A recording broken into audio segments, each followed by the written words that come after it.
minorities. So it is here that I want to invite my good friend, Madam PATAL KANYA JAMATIA, who heads the Tripura People's Front.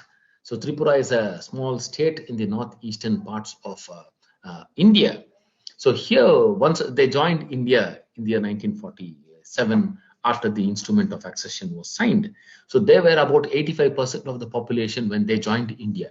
But sadly today, they have been reduced to less than 20% of the population because of the population transfer schemes of the government of India, where these indigenous people are converted into a minority in their own land, which they have inhabited for thousands of years.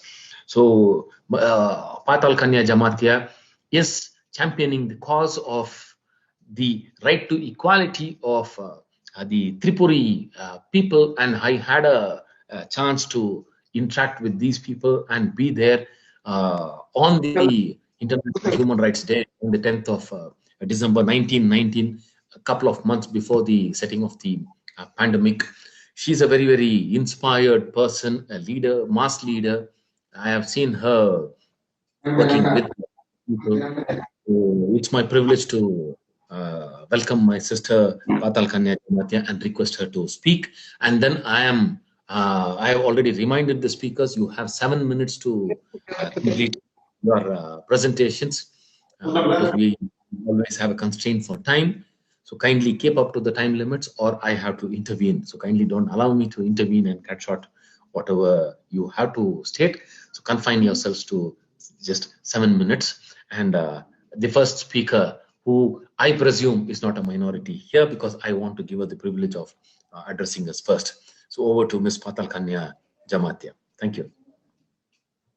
You can go ahead, sister. Can you hear me? Can you hear me? Yes, you are audible. You are audible. You can go ahead. Good evening all. I'm Ms. PATAL KANYA JAMATIA from Northeast India. My homeland state name is Tripura. Tripura was an independent state. The treaty with British India was made and marched with India on 13 August 1947. And the treaty was known as Instrument of Accession. According to this treaty, the government of India has committed to give all kinds of protection to the native people, including their fundamental rights. When Tripura marched into Indian Union, the population of the native people, the Borak nation, consisted of 93% of the total population of the Tripura state. Unfortunately, India forces the Tripura royal family to sign a second treaty on 15 October 1949. The agreement was further intentionally made weak and relaxed in the name of Merger Agreement 1949. Since then, India has intervened and encroached in all the rights of the indigenous people of Tripura. Millions of illegal Hindu immigrants have started to enter into Tripura from East Pakistan, now Bangladesh. The government of India, in spite of knowing the fact, have remained silent and had been encouraging the illegal influx for region not known to us.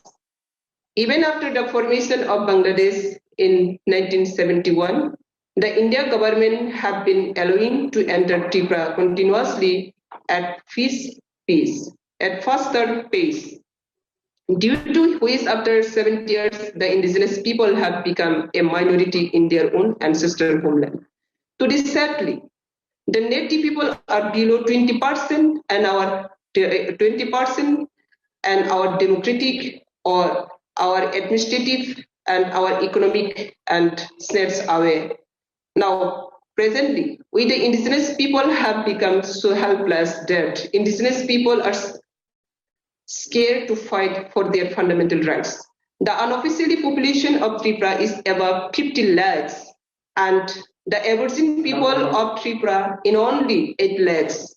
Millions intruders who have illegally entered into Tripura are given democratic rights and political rights by the government of India. Not only as a refugee, but millions are entering illegally till today, and the India government has put a notice board at the Indo-Bangla border welcoming the illegal immigrants and trying to wipe us out of our ancestral homeland.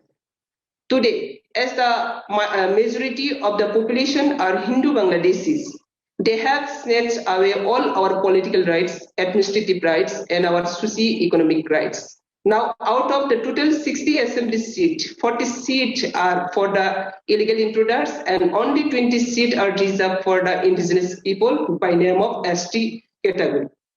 As India is a democratic country, we are ruled by the illegal immigrants from East Pakistan, now Bangladesh, leaving one and only Mr. Dashrath Dev, indigenous people. For the past 70 years, illegal intruders are either elected or selected as Chief Minister of Tripura. Even the present Chief Minister of Tripura is a non-indigenous people and outsider. Thus, after the majority Bangladeshis intruders have occupied 40 seats in the 60-seat Tripura Assembly, leaving only 20 seats reserved for the indigenous people. The TT-ADC election was supposed to be held immediately after November 2020, but the state have intentionally withheld the election in the 28-seated council. The India government has not taken any action, and the state government has retained all the political power vested to TT-ADC.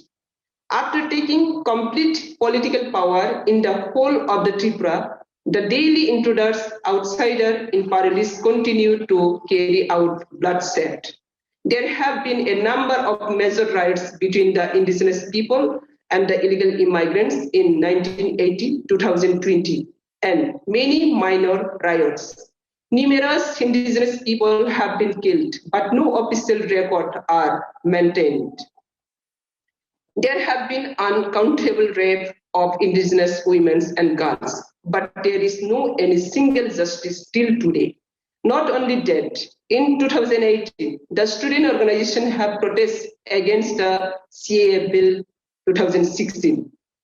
The police have directly opened fire to the peaceful protester, but there is no any justice till today. Just recently, Biswajit Devarma, a fire service personnel while returning from duty on 21st November 2020, was brutally beaten up to death by illegal immigrants. Now the police administration is harassing the democratic agitator in the form of police affairs sent individually in their name of seeking justice for brutally murdered late Biswajit Devarma, and the criminal is still unarrested, enjoying the political immunity till today. I have personally attended the 39, 40, 41 and 42nd session Human Rights Council at Geneva and highlighted the grievous condition of the indigenous people of Tripura and requested the world community to seriously look into the matter. But till now, no any initiative has been taken. So I would once again request the world community to take up the matter with the India government and compel the India government to solve our problem by implementing the N.R.C. and detect, delete, deport all illegal immigrants, and also to identify all refugees and give them status of refugees. This is the crux of our problem, and unless this issue of refugee and illegal immigrants are solved in Tripura, our problem will remain unsolved. Thank you all again. Thank you very much, sister, for your wonderful disposition and keeping up to the time limit, and then putting across the problems of your people as a community leader. You have expressed how even victims of rape have not been able to get justice from the ruling governments in India. So it's really a very, very sad state of affairs. And then we have all seen that personally as to how your people have been undergoing this trauma and suffering. So let us hope that things are turning towards a better future for you and your people. So the next speaker